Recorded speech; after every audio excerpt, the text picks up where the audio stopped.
won't find places like this in a tourist trekking guide. Nepal's remote western hills boast no snow-capped peaks or exotic Buddhist temples. There are no roads, no electricity, just the back-breaking daily grind of rural life. Left abandoned by Kathmandu's political elites, another force has taken root in these fertile fields of discontent.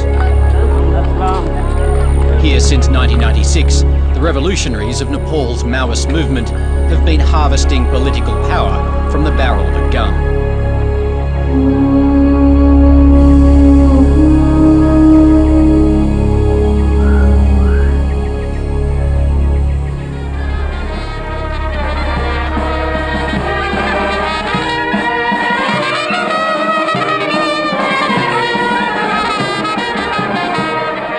Far away to the east, in the capital Kathmandu, subjects still loyal to their king are on the way to his birthday celebrations.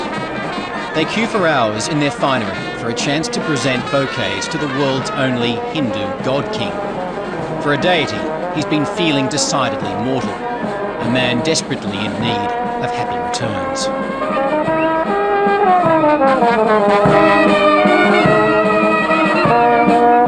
Oh, my lovely king.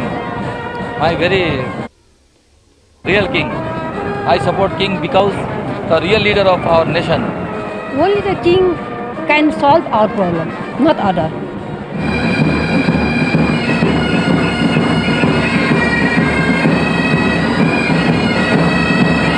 King Gyanendra inherited a kingdom chronically in need of solutions.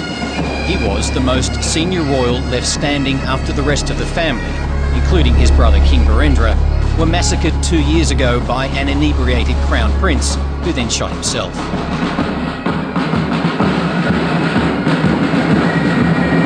Nepal's royal army and police parade before their new king, part of this show of unswerving loyalty to the throne. Notably absent are some of the kingdom's key political figures. Nepal is supposed to be a constitutional monarchy. When the war with the Maoists escalated last October, King Gyanendra sacked an elected Prime Minister and installed his own government.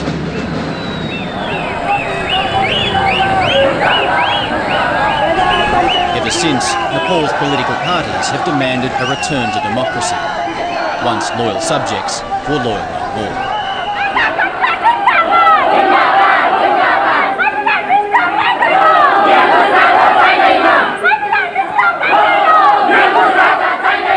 When people power brought democracy to Nepal in 1990, a culture of chaos came with it.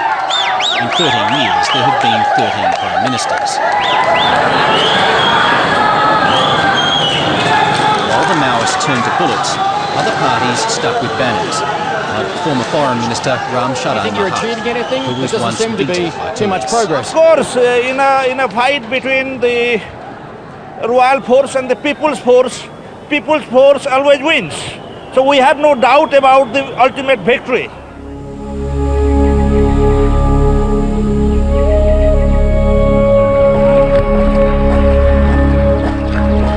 Far away from the cacophony of Kathmandu's streets exists a far deadlier confrontation. For now at least, a ceasefire has silenced the guns of the government and the Maoists. That doesn't mean the rebel army is easy to find. We are invited to meet with them, but only if we are prepared to travel halfway across the country for the privilege, to the poor Midwest district of Silokat.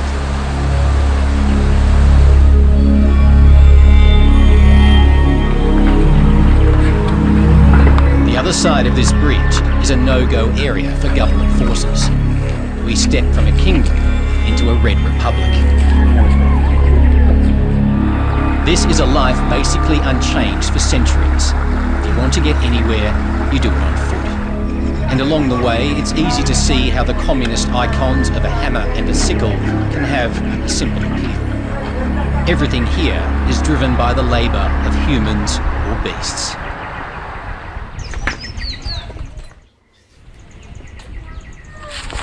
Whoa. The next morning, after a few last stumbling steps, we arrive at the Maoist camp. Hello.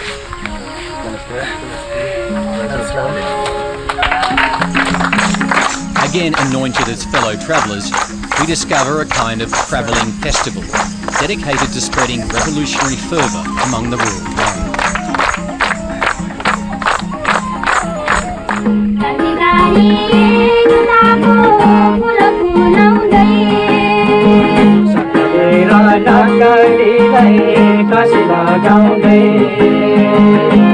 As the heroes of the revolution loom over the proceedings, 25-year-old district leader Sudeep preaches anti-Americanism in an M&M t-shirt.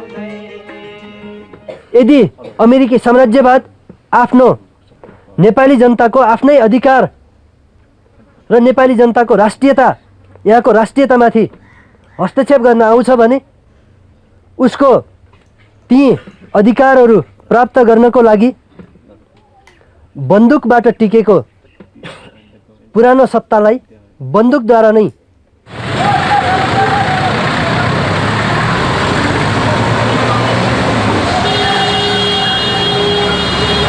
This has been a war largely waged under the cover of darkness.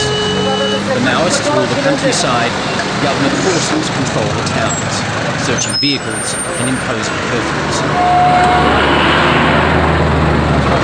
The confidence of the military now bolstered by the discreet cooking camp in Washington.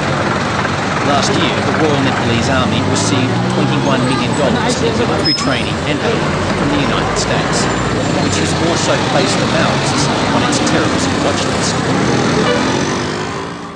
Well, I don't see the Maoists coming into victory. I don't think the world would allow another Pol Pot, another Khmer Rouge to come into power. And there's obvious regional considerations here as well. Washington has raised the spectre of genocide and outside support for the revolution. But these government troops have found scant evidence of it. Maoism may have sprung from neighbouring China, but Beijing has shown no interest in supporting the Nepalese comrades. This is a homegrown revolution, armed with weapons captured from this army it seeks to destroy. The underlying problem is not the Maoist movement or their half-baked ideology. I mean, God, Maoism in 2003 is a bit hard to take. But that the Maoists have become the vehicle to express discontent. And that if it wasn't for the Maoist movement, that this discontent would be expressed in other ways. हाम्रो पक्षबाट हैन हाम्रो पार्टीको पक्षबाट के हो त भन्दा ढोका सदैव खुल्ला छ हैन. With almost no jobs and little education on offer in rural western Nepal, the comrades have filled the void with a syllabus of ideological indoctrination. युद्ध जित्नका निम्ति हैन र पुरानो सत्ताका अथवा त्यो प्रतिक्रियावादी राज्य सत्ताका भरौटीहरूलाई परास्त गर्नका निम्ति हामीले सदैव जनशैलीलाई आत्मसात गरेर जनतालाई आफ्नो साथमा राखेर र जनतालाई विद्रोहमा उतारेर I think what the Maoists have done quite cleverly is to use the young, and these are very young people, boys and girls in the villages who had no hope for a job. They finish school and there's nowhere to go. Either you migrate to India to work or down to the cities. And this offered an exciting way, to spend your time. You got to carry a gun or a grenade. You got trained. You were with young people like yourselves, and you walked all over the country. And there was a certain excitement to it. And I think there was a lot of indoctrination as well.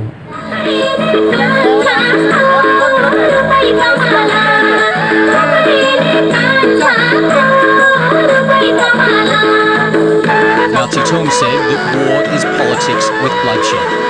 And despite their apparent innocence, these cadres have seen their fair share of that.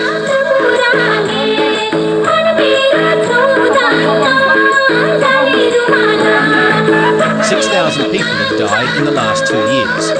One of them was the father of this 12-year-old boy. His Maoist code name is Kranti. In Nepal, it means revolution.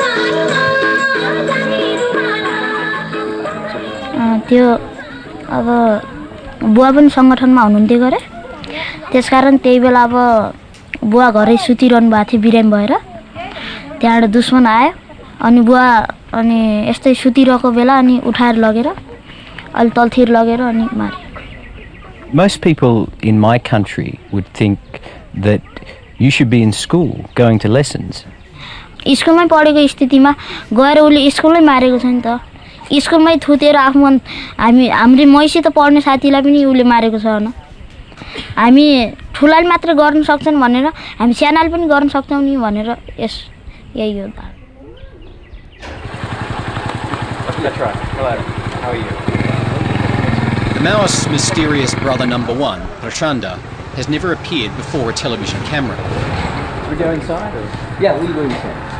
But after months underground, brother number two re-emerges to meet with us. Dr. Babram Bhattarai is the Maoists' frontman and ideological torchbearer. That is a very stage, it will take time, but ultimate goal is to raise red flag everywhere. What do you now mean by Maoism?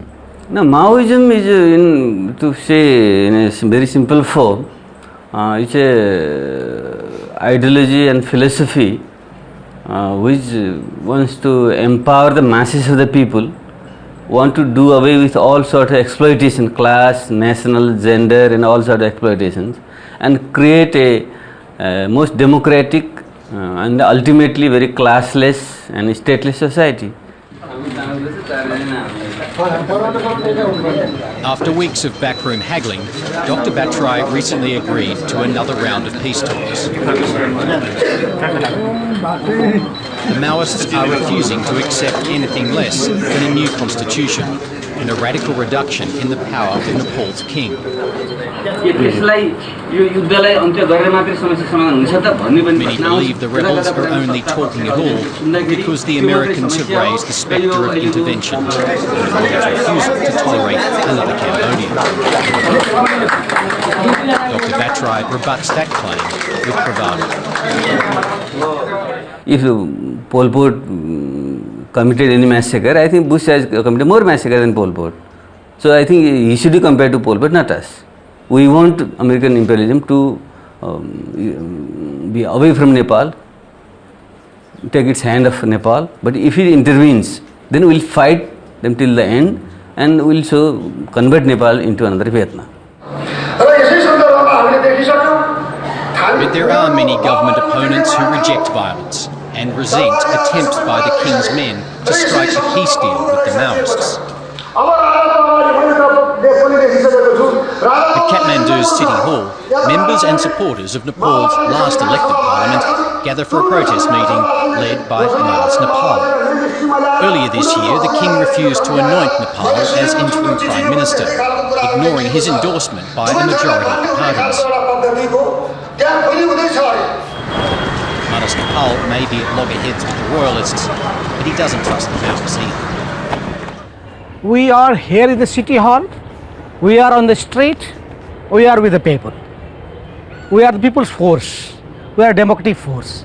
But you see, the behavior of the Maoists is that they harass all those who are critical of the Maoist. They don't give the democratic right or the sovereign right to others to operate among the people. So that is why we suspect on their intention for their commitment for the multi-party system.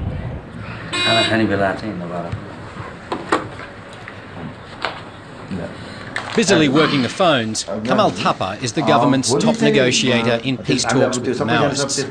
He believes that compromise is the last remaining hope. I firmly believe that there is no other option left for the Maoists as well as for the government. We can linger with this, but none of the side can claim a total victory through violence. So there is no other option than peaceful negotiation.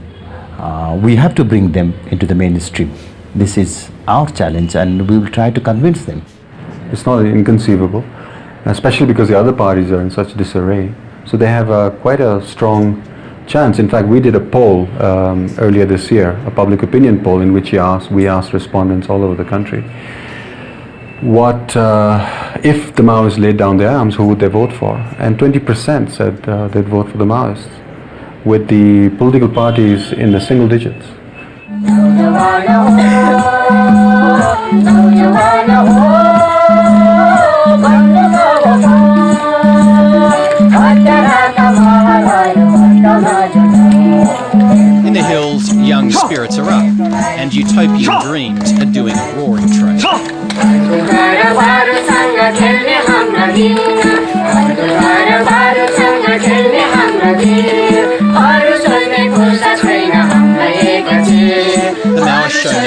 villagers giving up the gun before their demands are met.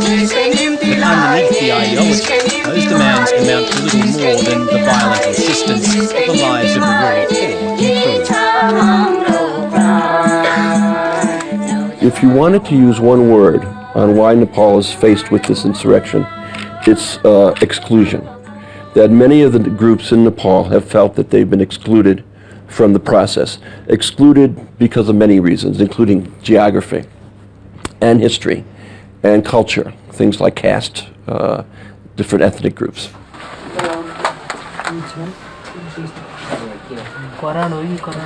As the Maoists pack up to move to a new secret location, we begin our journey home. Along the way, sitting on a pass between the hills, we find the village of Dahar, struggling to survive under two regimes. The villagers are regularly extorted by both Maoist and government forces. The family of tea shop owner, स.२०५६ has lived here for generations. मलाई केही खुसी छैन हजुर, मलाई केही खुसी छैन। अब हामी त के हो भने जनता, हामी जनता भइसकेपछि अब जुनै सरकारले पनि, अब जुनै पार्टीले पनि सरकार ल्याएपछि, जुनै सरकार आए पनि अब आफूले मान्नुपर्ने हो। त्यो सरकार मान्दैन भनेपछि अब हामीलाई अब कारबाही गर्छन् फेरि। अब उहाँबाट फेरिबाट यसो काटेर फेरि नेता भएर। Dahar has no health facilities, and स.२०५६'s 3 children have no prospect of education after the age of 7. अब अहिले आएर मानौँ न भनौँ, अब माओवादीहरू अहिले भर्खर त्यहाँ अब पुरा गोलीगट्टाहरू लिएर आएपछि के गर्ने त, अब के गर्छस्, खाना दिन्छस् नै भने चाहिँ अब के गर्ने हजुर, अब बाँध्नु लागि पनि अब खान दिनै पर्यो। अनि उतातिरबाट अब साई सेनाबाट आयो भनेपछि हजुर एकासी अब आएपछि अब जे भने नै भन्न सकिँदैन। अब गोलीको सामने त अब हामी त अब बाँचौँला भने 2 दिन बाँचौँला भन्ने माया सबैलाई हुन्छ के अरे। त्यस कारणले पनि अब जोन सरकार आए पनि, जुन राजनीति आए पनि हामीलाई यो गरिबको उत्थान कहिले नहुने रहेछ।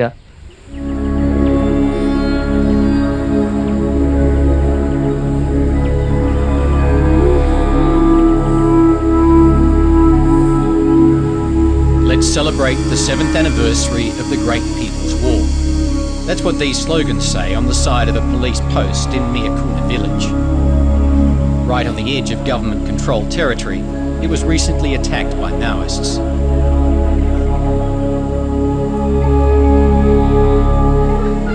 Looking on is 52-year-old Hiragarung, but she has little to celebrate. It's been years since she's seen her 2 sons.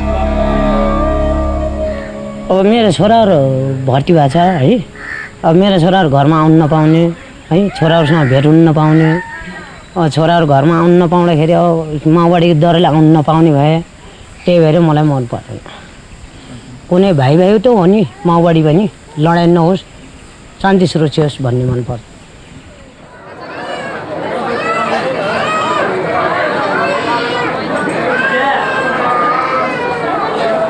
The friendliness of Nepal's people was what lured so many to this peaceful nation until just a few years ago.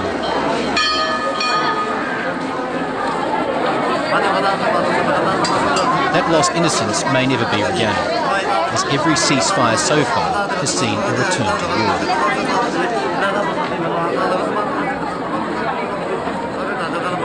Though we don't want to return to war, if the war is forced on us, then we will be waging war, we'll wage war till the people are totally victorious. This is our stand. That is almost unthinkable because the next time the war starts, if it does, it'll be much more vicious, much more brutal. The death toll will be, I mean, what happened last year would be a picnic.